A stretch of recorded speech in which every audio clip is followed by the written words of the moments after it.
biasa baik ya hari ini. Oke, silakan berdiri, kita menyanyi Yesus itulah satu-satunya.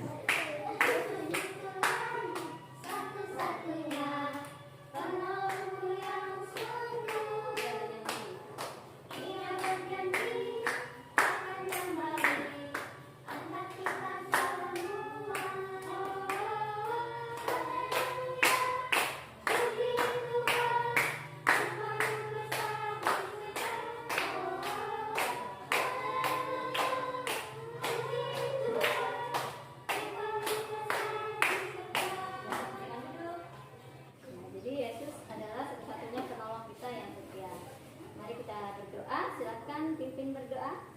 Ijen. Mari sebelum kita belajar, mari kita berdoa. Yesus, kami mau belajar. Yesus, berkati kami dari kebenaran. Terima kasih Yesus. Amin. Amin. Oke, terima kasih. Bu, cek kehadirannya dulu. Kita absen. Marcella,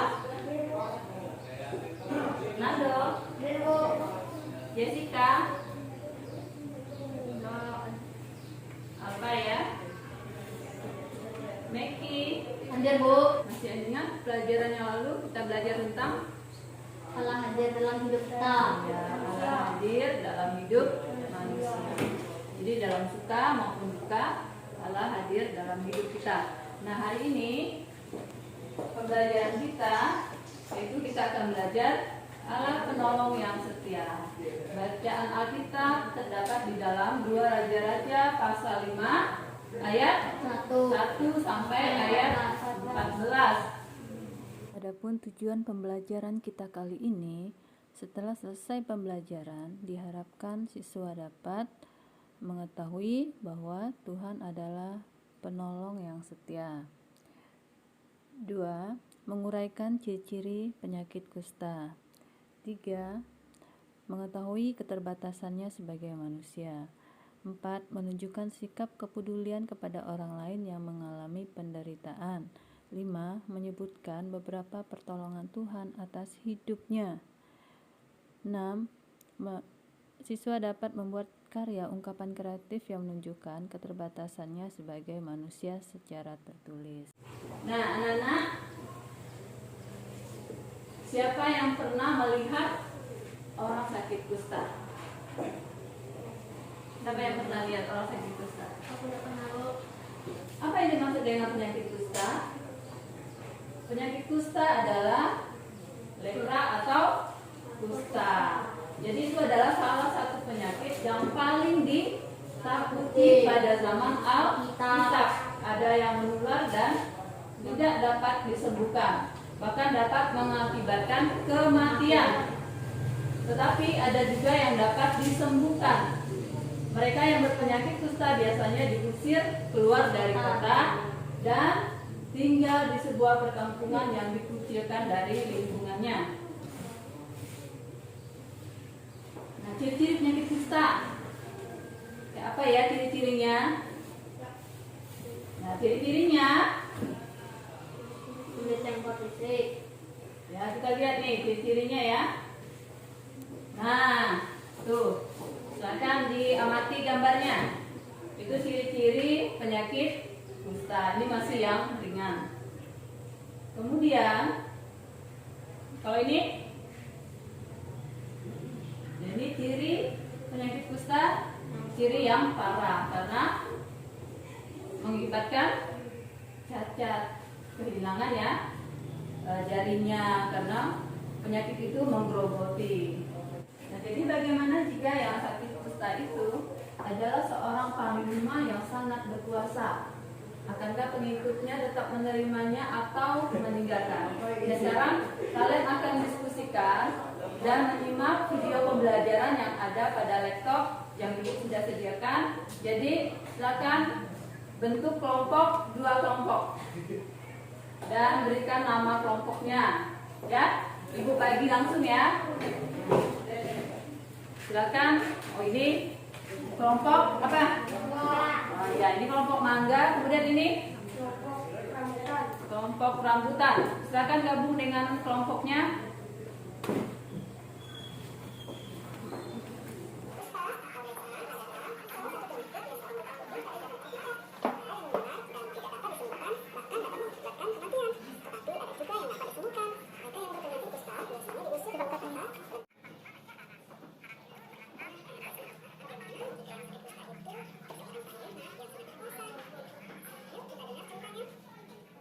seorang pahlawan, panglima tentara kerajaan Aram, dia bernama Naaman. Suatu hari, Naaman menderita sakit kusta.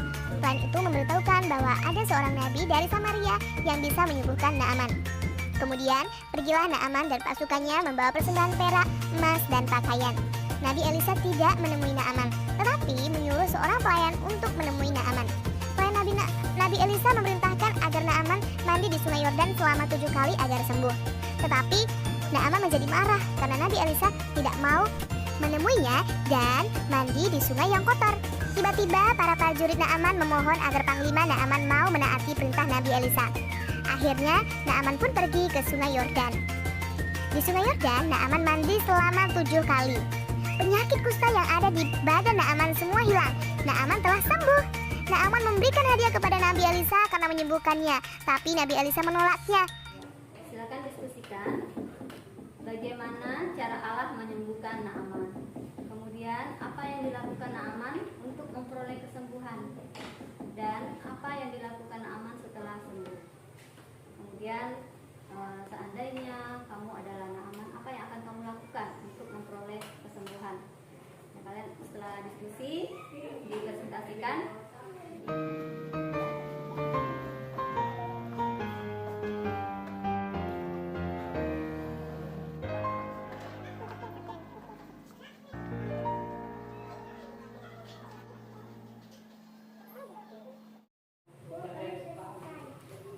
Hasil dari diskusi kelompok mangga adalah cara Allah menyembuhkan Naaman melalui seorang anak yang memperkenalkan Naaman kepada Nabi Elisa. Naaman sembuh oleh kuasa Allah. Yang dilakukan Naaman untuk memperoleh kesembuhan, Naaman menuruti perintah Nabi Elisa mandi 7 kali di sungai Yordan. Yang dilakukan Naaman setelah sembuh, Naaman mengakui kekuasaan Allah. Naaman bersaksi dan memberikan persembahan. Seandainya saya adalah Naaman, yang akan saya lakukan terus berdoa dan memuji nama Tuhan. Ciri-ciri orang yang terkena penyakit kusta adanya bercak tipis seperti panu pada badan. Bercak putih ini awalnya hanya sedikit, lama-lama banyak. Kulit tipis dan mengkilat, bintil-bintil merah, alis rontok, muka berbenjol, kulit bersisik.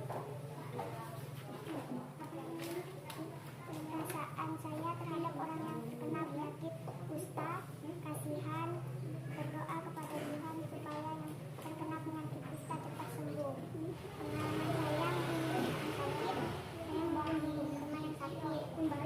Pengalaman saya ditolong Tuhan saat sakit, tenang Tuhan sembuhkan. Saat ujian saya berdoa dalam belajar sehingga saya dapat menjawab dengan benar.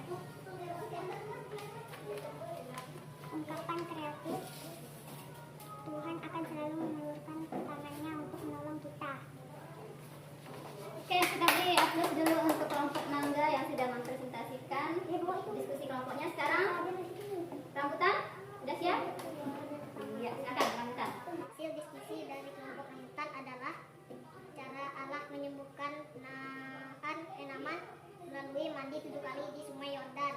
Yang dilakukan Naaman setelah sembuh, yang dilakukan Naaman untuk memperoleh kesembuhan. Menurut perintah Nabi Elisa, seandainya saya adalah Naaman, yang akan saya lakukan untuk memperoleh kesembuhan, pergi berobat dan berdoa.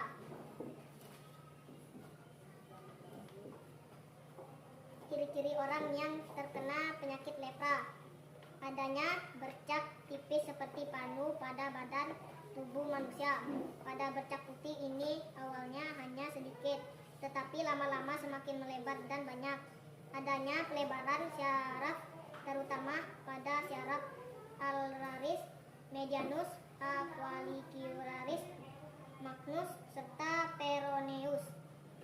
Adanya bintil-bintil kemerahan yang terbesar pada kulit, rambut, alis rontok. Apa perasaan terhadap orang yang terkena penyakit lepra? Sedih, kasihan, mau menolong. Saya berdoa.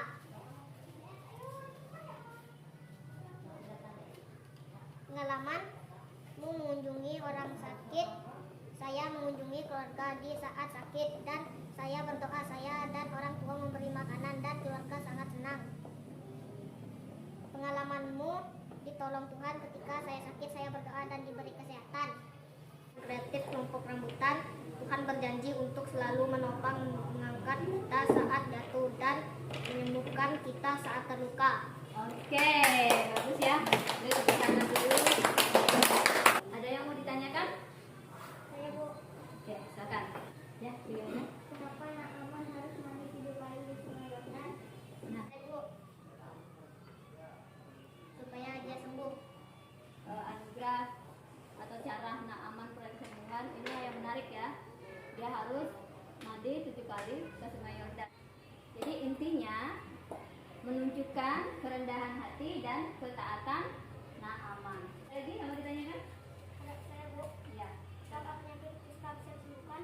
Nah, gimana? Bisa nggak disembuhkan? Gimana menurut teman-teman? Bisa nggak disembuhkan? Nggak bisa? Bisa. Jadi contohnya apa? Naaman bisa disembuhkan oleh kuasa Tuhan.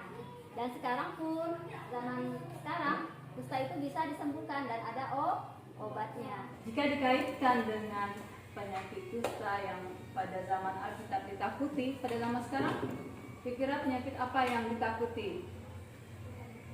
Zaman sekarang, ya saat ini. COVID. Iya, COVID yang sangat ditakuti karena apa? Mudah menular ya. Supaya kita tidak terpapar Vaksin. ya, terus harus apa? 3? Bukan 3M. Iya, 3M gimana? Harus Harus menjaga jarak. apa lagi? Mencuci tangan. Iya. Berarti kita harus patuhi protokol kesehatan. Kesimpulan dari pelajaran kita hari ini, kesimpulannya, sehebat-hebatnya manusia, kita tetap membutuhkan pertolongan Allah. Baik ketika kita mengalami sukacita maupun ketika kita sedang mempunyai masalah atau duka cita. Seperti yang dihadapi oleh Naaman ketika dia sakit kusta, Naaman percaya Bahwa Allah adalah Allah yang berkuasa, hanya dialah yang bisa menyembuhkan. dari penyakit kustanya. Dua, kita pun harus menyadari bahwa kita tetap membutuhkan Allah karena Dia sumber pertolongan kita yang utama. Oke, kita menyanyi. Ada satu sobatku yang setia. Kami berdiri. Di waktu aku susah, waktu bosan sendirian, Dia selalu menemani diriku. Siapa namanya? Namanya Yesus, namanya Yesus, nama Yesus yang menghibur hatiku. Demikian pelajaran kita hari ini. Minggu depan kita akan bertemu kembali dengan materi yang berbeda dan kita akhiri dengan berdoa. Tuhan Yesus, terima kasih, kami mengucap syukur atas pertolongan Tuhan yang sudah membimbing kami belajar dari awal, pertengahan hingga akhirnya. Dan kami berdoa berkati anak-anak kami dan mereka akan pulang, sertai mereka dalam perjalanan sehingga mereka dapat tiba di rumah masing-masing dengan selamat. Terima kasih Tuhan, kami bersyukur karena Tuhan adalah penolong kami yang setia. Di dalam nama Tuhan Yesus kami berdoa. Amin.